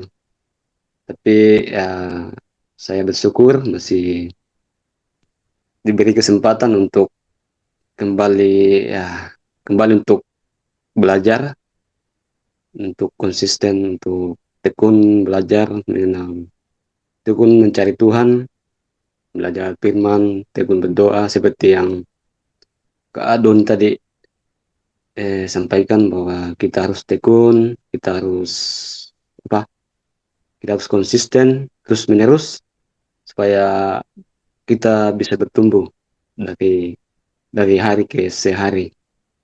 Ya terus terangin saya masih apa ya, masih sering jatuh bangun lah, masih lemah lah gitu. Tapi bersyukur masih beri Tuhan kesempatan hingga sampai saat ini masih ada, dan mau kembali berkomitmen untuk kembali betul-betul mempergunakan waktu yang ada, yang Tuhan masih anugerahkan untuk mencari Tuhan dengan tekun, belajar firman, tekun berdoa, lebih belajar apa ya, belajar berdialog dengan Tuhan setiap saat. Yang seperti Kak Don tadi bilang, bukan hanya saat meditasi, tetapi di setiap saat lah, setiap saat kalau kita ingat Tuhan ya kita bercakap dengannya. Kalau kita ingat Dia, kita berbicara lah sama Tuhan, karena Tuhan itu hidup. Jadi kita harus menyadari hal itu supaya kita bisa berbicara sama Tuhan setiap saat, supaya kita apa ya, hidup betul-betul hidup apa, hidup takut dan gentar terhadap Tuhan setiap saat. Dan ya saya benar-benar bersyukur bisa bergabung di sini di apa, Om Lima Nusantara. Sebenarnya saya sudah lama bergabung, cuma ya akhir ini kan saya bilang saya lemah, kan saya jatuh bangun, jadi saya kembali berkomitmen untuk bisa aktif kembali di sini, untuk bisa bergabung setiap ada pertemuan di setiap apa ya, hari Kamis. Jadi terima kasih sudah diberi kesempatan untuk bisa sharing. Terima kasih untuk Kak Doni sudah menyampaikan firman Tuhan yang sangat memberkati. Ya, mungkin itu saja dari saya.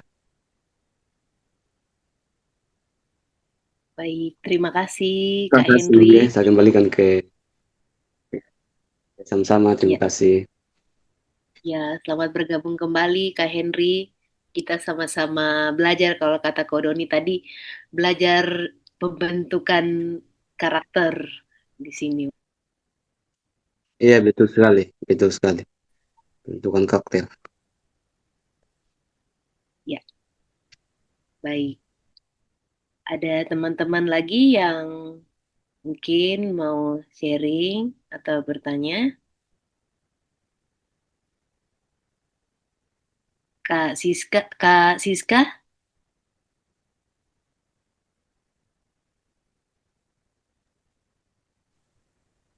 Halo Kak, dari saya cukup Kak. baik, terima kasih Kak Siska. Kak Widya, Shalom. ya Shalom. Ya, dari saya mengambil pesan tadi ya, yang kita tuh harus konsisten ya. Kadang-kadang memang kalau menghadapi semuanya tantangan kehidupan itu kita memang jadi cenderung apa ya, sudah capek fisik, capek pikiran, terus jadi memang jadi lemah gitu ya. Tapi memang tadi siapa tadi ya yang sebut Kak Herlina ya, kita butuh daya juang gitu. Jadi sangat menarik sih pembahasan hari ini. Butuh konsistensi, daya juang untuk bisa terus ya belajar mendengar suara Tuhan ya. Itu saja. Terima kasih. Baik, terima kasih Kak Widya. Kak Lius mungkin? Tutup ya. Malam, Pak Doni. Welcome ya to my second home. Jadi ya, Nusantara ini home tertua saya ya, yang kedua gitu. Jadi mungkin kalau ini minggu ada di sini gitu. Ya, di sini juga gitu. Ya, untuk seri malam ini sih ya tadi tentang perjuangan ya. Banyak yang dicerita sama Kak Doni, apalagi perjuangan sabar di jalan ya. Dan masalahnya ya sabar di jalan sebelahnya nggak sabar. Itu yang jadi emosi kita tuh meluap-luap juga kadang ya. Dan saya ngerasain juga gitu ya, sampai sejauh hari ini semua kita hampir banyak yang punya temperamen yang bermasalah. Maka ya gara-gara temperamen yang bermasalah itu, karena gini loh, kita tuh bisa marah bukan karena orang bikin kita marah juga. Kadang kita marah karena kita nggak bisa menerima sikap orang terhadap kita gitu. Atau kita nggak bisa menerima sikap orang terhadap suatu keadaan. Jadi kita kayak gini, kita dibikin marah sama orang lain. Nah itu yang bikin kita kayak, aduh, sampai semalam aja nih, ini baru semalam ya. Semalam saya tuh nggak bisa tidur. Gara-gara ada masalah yang kemarin baru saya hadapin, habis diskusi debat sama orang ya. Dalam pekerjaan saya, dari debat sama orang sampai bikin pusing kepala gitu. Sampai saya tidur pun, saya mikirin ini gimana strategi cara ngadepinnya gitu. Cara ngadepin orang ini atau cara ngadepin keadaan ini ke depannya seperti gimana. Karena saya yakin nih keadaan ini akan berlanjut ke depannya lagi, mungkin akan berhadapan dengan masalah seperti ini, dan gimana gitu. Sampai saya sama istri ngomong, aduh ini bad mood, bener-bener nggak bisa kerja, nggak bisa ngapa-ngapain mikirin beginian gitu. Dan sampai tidur pun malam bangun malam itu ada kejadian lucu. Ya enggak ya, ada kejadian istri di samping, soalnya ada kejadian lucu sama dia malam-malam ya. Jadi tapi sih bangun malam tuh terus nggak bisa tidur gitu. Dan setiap kali saya mau tidur itu saya mikirin masalah ini, mikirin orang ini, dan mikirin orang-orang ini, sampai kepala saya tuh pusing, nggak bisa tidur, benar-benar kayak gini. Oh Tuhan, hati saya penuh kebencian gitu. Dan saking bencinya itu ya, kadang kalau udah pusing dengan masalah dunia ini, mungkin yang Kak Widya tadi bilang capek dengan segala sesuatu, itu pikiran saya akan bilang pikiran kanak-kanak itu muncul. Kenapa? Karena kita ini rata-rata orang yang sudah mengenal langit baru bumi baru. Kita udah diajar kental tentang kematian itu dekat dengan kita, tapi kita tinggal nunggu waktu kita aja. Ya, GSKI ngajarin tentang kematian yang paling dekat sama kita. Nanti kita rindu semua ke LB3. Saya yakin semua sudah di tahap kerinduan pengen ke LB3. Nah, sampai kerinduan itu kadang bikin kita nakal gitu. Punya pikiran, aduh Tuhan, gue pengen cepet pulang ke LB3 aja lah gitu loh. Karena udah pusing sama ngadepin orang-orang ini gimana gitu. Kadang mikir kayak, itu bener kali gini, kayak udah hopeless sama ngadepin urusan dunia ini, sampai mikirnya udah pengen pulang aja secepatnya gitu. Tetapi Tuhan ingetin di hati saya satu. Tadi yang udah disampaikan juga ya sama Kak Herlin, sama Kak Widya, dan juga Kak Doni. Surga itu tempat perjuangan, bukan tempat pembuangan, apalagi tempat pelarian. Wah, saat saya diingatkan sama Roh Kudus tentang itu, saya ingat lagi, cemen banget gue ya gitu ya, cuma masalah kayak gini doang gue pengen kabur gitu loh. Ternyata saya pengen pulang ke LB3 itu bukan karena pengen ketemu Tuhan, cuma pengen kabur dari dunia ini. Wah, nggak bisa nih kayak gini gitu. Dan perasaan itu ternyata masih bisa timbul di kita yang ya kayak kalau Doni bilang tadi, udah banyak ngomong sana sini, udah ini ya, tapi gitu loh cara Tuhan mendidik kita. Semakin kita pengen dekat sama Tuhan, semakin kita pengen punya pengalaman hidup. Peristiwa yang Tuhan kasih itu levelnya udah bukan level yang level cere-cere lagi itu. Mungkin kalau cuma ngadepin orang di jalanan udah biasa, nggak bakal kena lah yang kayak gini lagi. Dikasih level yang makin tinggi gitu. Yaitu yang disebut dengan fase kehidupan ya. Kurikulum kita makin nambah. Dan Tuhan terus hajar kita dengan masalah sampai membuat kita benar-benar tuh membutuhkan Tuhan sebagai jawaban. Ya memang gitu. Kalau saya merenungkan semalam sampai nggak bisa tidur, akhirnya saya doa, Tuhan, yang masalah itu adalah bukan orang itu, tapi masalah hati saya penuh kebencian gitu. Saya kira gini, kalau orang nggak bisa tidur kan biasa scrolling, sudah sering bahas ya. Saya nggak mau scrolling lagi gitu. Saya nggak bisa tidur, saya doa aja gitu kan. Ya saya berlutut, saya doa. Tapi doa saya udah bukan minta-minta lagi, tapi saya benar-benar tanya, Tuhan apa yang mesti saya lakukan gitu. Dan Tuhan beri kesadaran saya bahwa saya masih punya kebencian. Ya udah, saya dalam doa saya, Tuhan, saya mau lepaskan kebencian ini gitu. Saya ternyata masih bisa benci sama orang sampai sebegininya gitu. Saya nggak benci masalah personalnya, tapi saya benci sama keadaan atau karakter orang yang kayak begini gitu. Ya saya juga membenci karakter ini bukan cuma satu orang, tapi karakter 1-2 orang yang bikin saya terjebak di tengahnya gitu. Ya jadi si A yang bikin saya punya masalah, si B yang saya harusnya bisa menyelesaikan masalah, tapi malah membuat masalah ini makin runyam, dan saya ada di tengah itu. Dan kayak, waduh Tuhan, gini ya gitu. Yang dimaksud dengan benci itu bisa bikin orang membunuh tuh, saya ngerasain bener-bener gitu, kebencian yang sangat-sangat. Kalau ini kebencian menguasai saya, suatu hari ini bisa berbuah hal yang buruk gitu. Dan kadang kalau kita lagi benci sama keadaan atau sama apapun, orang-orang di sekitar kita jadi korban gitu. Ya gampang lah kayak itulah gitu ya. Lagi kesel di jalanan gitu. Yang biasanya kalau kayak lagi nyetir gitu ya, biasanya kalau nyetir sama ya, orang di sebelah kita, kita kesel sama depan yang nggak mau ngalah, sebelah kita lagi ngomong apa, kita omelin juga ya. Itu kan dampak efek sampingnya gitu kan. Itu paling sering gitu. Kalau bawa motor juga sama gitu. Bawa motor kita nggak sabaran gitu ya. Padahal kita yang nyalip-nyalip terus kita kesenggol lah mau mobil penumpang kita omel-omelin gitu lagi ngomong apa. Itu juga terjadi gitu. Dan memang hal itu yang saya udah banyak menyadari, dan tapi ternyata Tuhan masih berikan peristiwa-peristiwa yang membuat level ini makin tinggi gitu. Saya mau di rumah, saya mau ada sama anak-anak saya nggak mau sampai termakan emosi, saya nggak mau masalah ini, kebencian ini terluapkan ya kepada keluarga saya gitu. Masalah sekarang saya di rumah kan banyak gitu. Jadi itu yang menjadi PR saya, bagaimana saya bisa tetap managing ya. Kalau orang bilang managing waktu, ini benar-benar managing emosi.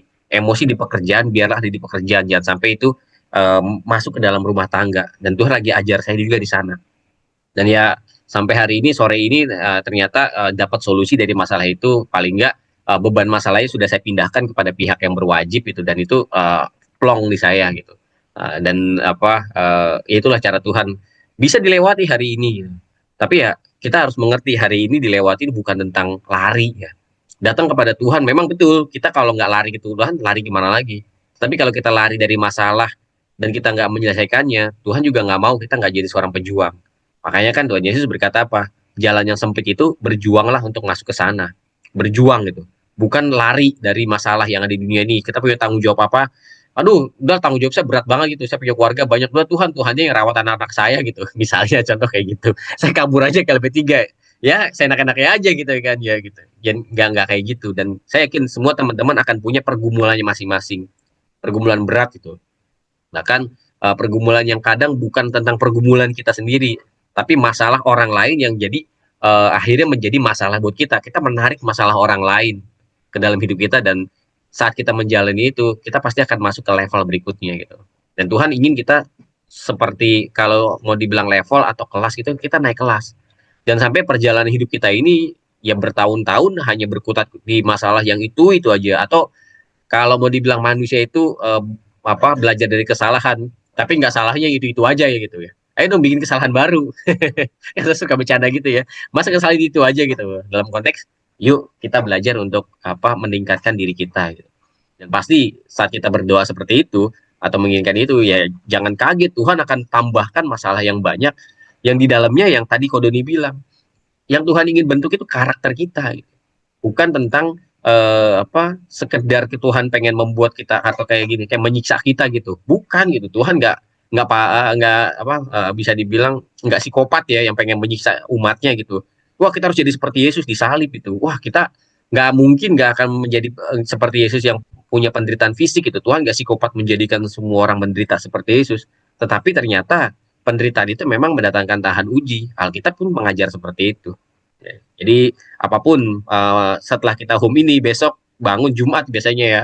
Jadi Jumat itu hari-hari akhir menjelang liburan tuh biasanya ada yang udah malas-malasan kerja karena besok udah mau libur gitu. Atau ada yang masih kejebak deadline gitu. Kayak aduh masalah nggak udah gitu. Jalani aja semua gitu. Lewat itu semua Tuhan pasti ingin membuat kita menyadari karakter kita masih bisa bertumbuh dan kita masih diizinkan di dunia ini untuk berjuang. Inilah perjuangan kita gitu. Dan home ini akan selalu menjadi bisa dibilang mata air ya yang kita temukan di padang gurun gitu. Kita menemukan tempat untuk kita bisa sharing, kita bisa curhat masalah yang mungkin kalau kita sharing di tempat lain kita bingung, gitu, orang ngerti atau enggak gitu. Apalagi kalau kita ngomong tentang rohani, ya di mana lagi? Gitu. Harusnya home akan menjadi tempat kita bisa sama-sama mengerti teman-teman yang berjuang, kita diberi nasihat, walaupun kadang yang paling gak enak tuh apa dinasihatin gitu. Karena dinasihat itu cuma kayak yang nasihatin kita kan nggak tahu masalah kita atau kesulitan hati kita, tapi nasihat itu memang nasihat itu selalu berguna untuk mengajar kita, untuk membuat kita mengerti bahwa memang kita masih perlu diperbaiki, dan orang yang mau terima nasihat pasti akan punya hikmat gitu. Dan hikmat hanya bisa didapat lewat nasihat gitu. Ya, thank you Kodoni ya. Apalagi tentang lampu pijar itu ya, itu masih teringat saya dari Home Plus juga, sama sekarang diingatkan lagi gitu, bahwa setiap kita tuh harusnya ya, walaupun dengan terangnya kita, itu bukan bicara tentang seberapa terang kita, tapi seberapa konsisten kita gitu.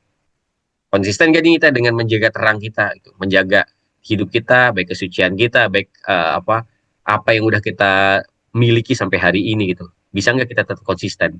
Itu yang menjadi misteri gitu. Oke, itu aja dari saya. Selamat berjuang teman-teman. Terima kasih Kak Lius sharingnya. Semangat juga buat apapun masalah yang lagi dihadapin sekarang. Semoga semua bisa dilewati dengan baik. Baik, masih ada yang mau sharing? Kak Michael?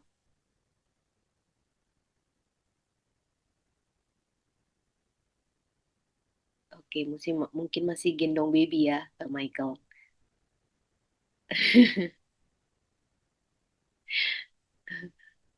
Ya, Oh halo, iya. shalom. Ah, terima kasih Kak Doni buat sharing malam ini. Kalau saya sih yang saya dapat ya dari sharing malam ini, ya poin yang saya dapat yaitu ya seumur hidup kita harus latihan gitu. Latihan apa ya? Untuk merasakan cinta Tuhan gitu loh. Karena kita tadi diawali oleh cerita bagaimana seseorang bisa apa ya? Bertemu dengan seorang ayah, tapi ternyata dia tidak merasakan sesuatu yang wah gitu, karena akibat dari apa ya, hubungan yang tidak dekat begitu. Ada juga apa tadi Kak Doni cerita tentang kehidupannya, bagaimana dia membangun rasa cinta itu di keluarganya itu ya, karena dia setiap hari berhubungan dengan anak-anaknya, istrinya begitu. Jadi intinya sebenarnya apa ya, yang saya dapat malam ini ya, saya harus belajar bagaimana saya merasakan cinta gitu. Bohong namanya kalau saya bilang saya dekat dengan Tuhan, tapi saya tidak mempraktikkan cinta itu ke keluarga saya gitu.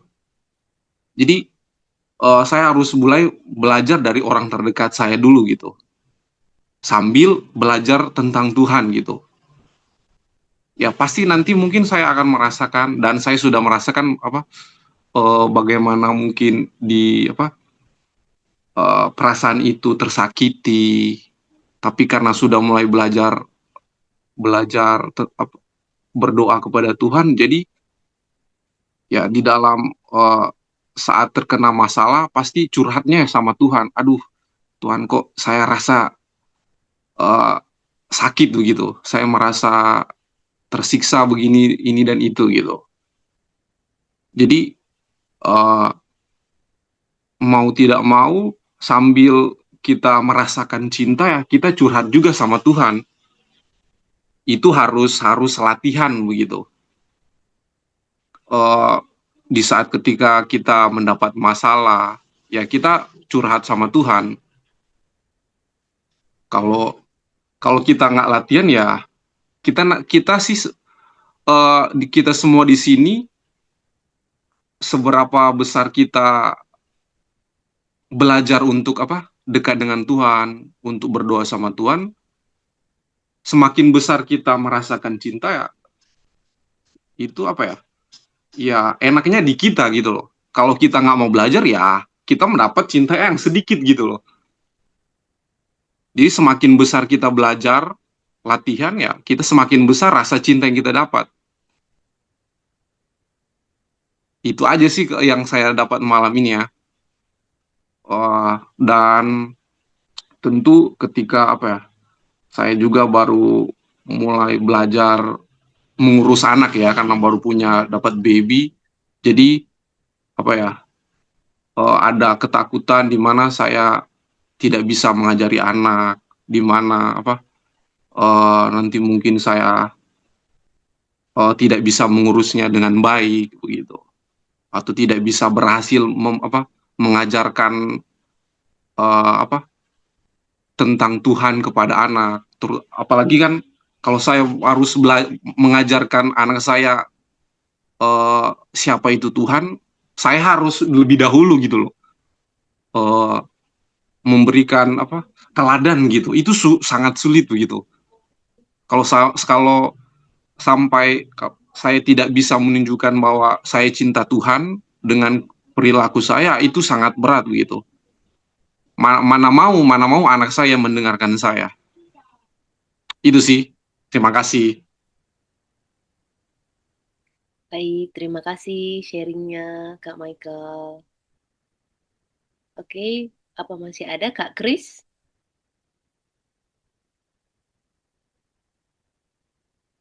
Kak Kris mungkin lagi di kapal ya.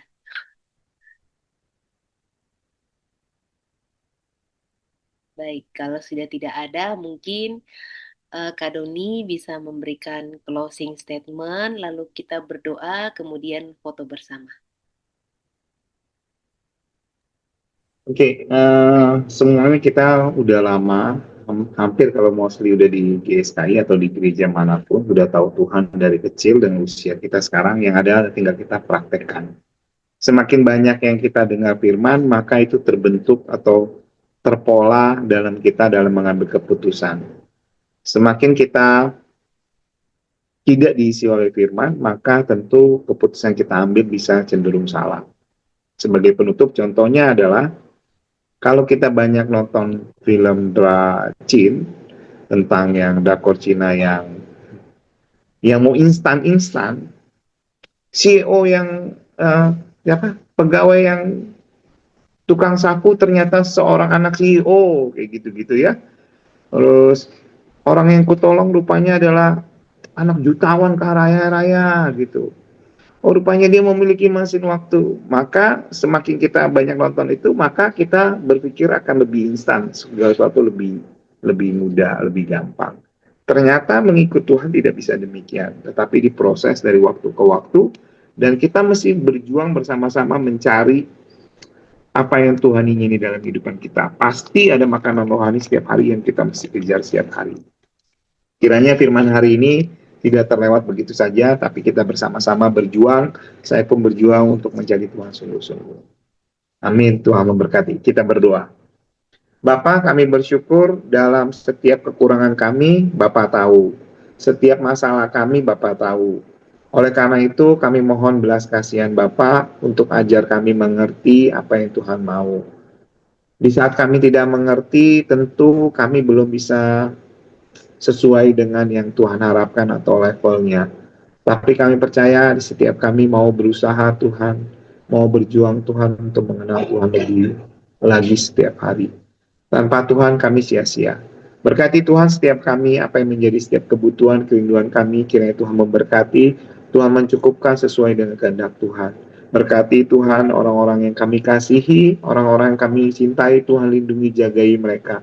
Supaya mereka bersama-sama dengan kami boleh mengenal Tuhan. Pakai hidup kami menjadi berkat buat keluarga kami, istri kami, anak-anak kami, orang tua, saudara-saudara kami. Supaya melalui hidup kami, mereka juga dirubahkan. Mereka melihat Tuhan. Terima kasih Bapak, kami bersyukur buat seluruh Home Nusantara 5 yang hadir, walaupun tidak hadir, Tuhan memberkati. Berkati juga Kalius yang selalu boleh bersama dengan Home Nusantara 5. Tuhan memberkati setiap keluarga pekerjaannya. Terima kasih Bapak yang baik, kemuliaan hanya bagi Bapak dan Tuhan kami Yesus Kristus. Di dalam nama Tuhan kami berdoa. Amin.